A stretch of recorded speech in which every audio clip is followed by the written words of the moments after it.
இந்த தனுஷ் நயன்தாரா விக்கி பஞ்சாயத்து பற்றி நமக்கே தெரியும். 2 வாரத்துக்கு முன்னாடி அதுதான் ஹாட் டாப்பிக்காக இருந்துச்சு.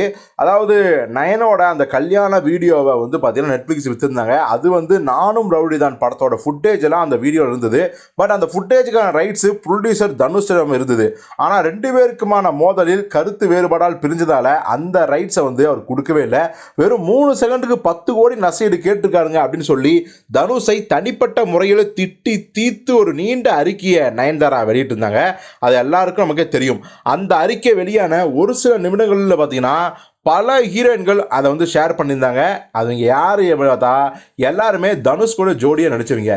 இவங்க எல்லாத்தையும் விட உச்சமாக வந்து பார்த்தீங்கன்னா நம்ம பார்வதி இருக்காங்க. பார்த்தீங்கன்னா மலையாள ஆக்டர் பூ பார்வதி அவங்க வந்து பார்த்தீங்கன்னா வெளிப்படையாகவே நயன்தாராவுக்கு வந்து ஆதரவு தெரிவித்தாங்க. ஸோ அதை பார்த்த ரசிகர்கள் எல்லாருமே வந்து பயங்கர ஷாக்காகி எப்போது நயன்தாராவுக்கு ஆதரவு தராங்களே அப்படின்னு சொல்லி பயங்கரமாக அதிர்ச்சியானாங்க. தனுஷை வந்து விமர்சனம் பண்ண ஆரம்பித்தாங்க.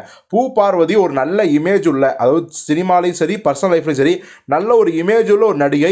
அவங்க வந்து சொல்கிறாங்கன்னா கண்டிப்பாக தனுஷ் வேணால் தப்பாக இருக்கும் அப்படிலாம் சொன்னாங்க. ஆனால் எல்லோரும் அதை ஏற்றுக்க முடியாது இல்லையா? நடுநிலையானவங்க நீங்கள் எப்படிங்க 2 பேருக்கான விஷயம் அது. இது வந்து ஒரு பொதுவான விஷயம் கிடையாது. அது வந்து நயனுக்கும் விக்கிக்கும் நம்ம தனுஷுக்குமான அவங்களோட பர்சனல் பஞ்சாயத்து தான் அவங்க பொது வெளியில் வச்சுருக்காங்க.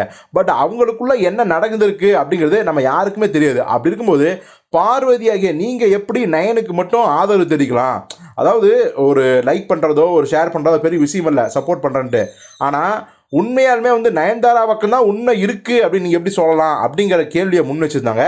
இப்போ அந்த கேள்வியை பத்திரிகையாளர்களே பார்வதியிடம் முன்வைக்க அவங்க சொன்ன பதில் தான் எல்லோரையுமே பயங்கரமான அதிர்ச்சிக்கு உள்ளாகியிருக்கு. அதிர்ச்சிக்குன்னு சொல்கிறத விட செம்ம காண்டாகியிருக்கு அப்படின்னு தான் சொல்லணும்.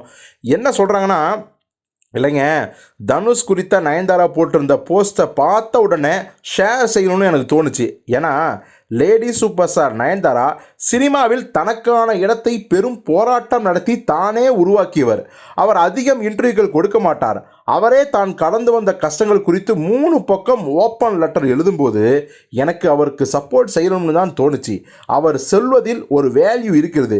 இதனால் தான் அனைவரும் சப்போர்ட் செய்யணும்னு கொளுத்தி போட செம்ம காண்டாயிட்டாங்க எல்லாரும்.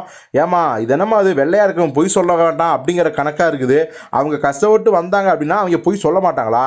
நீங்கள் சொல்ல வேண்டியது அந்த பட பஞ்சாயத்தில் யார் பக்கம் நியாயம் இருக்குது அப்படிங்கிறது தான். நியாயம் இல்லாமலே தனுஷ் அவர்கள் கோர்ட்டுக்கு போவார். இப்படி நீங்கள் வந்து கஷ்டப்பட்டு வந்தாங்க, அவங்க லேடி சூப்பர் ஸ்டார் அதனால் நான் சப்போர்ட் பண்ணேன் அப்படின்னு சொல்கிறதெல்லாம் வந்து நிச்சயமாக உங்களுக்கு நயன்தாரா மேல் இருக்க அன்பினாலேயோ பாசத்தினாலேயோ பெரும் மதிப்பினாலேயோ இந்த ஆதரவு கொடுக்கல. ஒருவேளை தனுஷ் மேல் இருக்க காண்டால தான் நீங்கள் ஆதரவு கொடுத்துருக்கீங்களோ அப்படி தான் தோணுதுன்ட்டு பார்வதியை வந்து பயங்கரமாக சகட்டு மேடிக்கு விமர்சனம் பண்ணிட்டுருக்காங்க. ஸோ பார்வதியோட இந்த கருத்து வந்து ஏற்றுக்கொள்ளக்கூடியதா இல்லையா அப்படிங்கிறத நீங்களே சொல்லுங்கள்.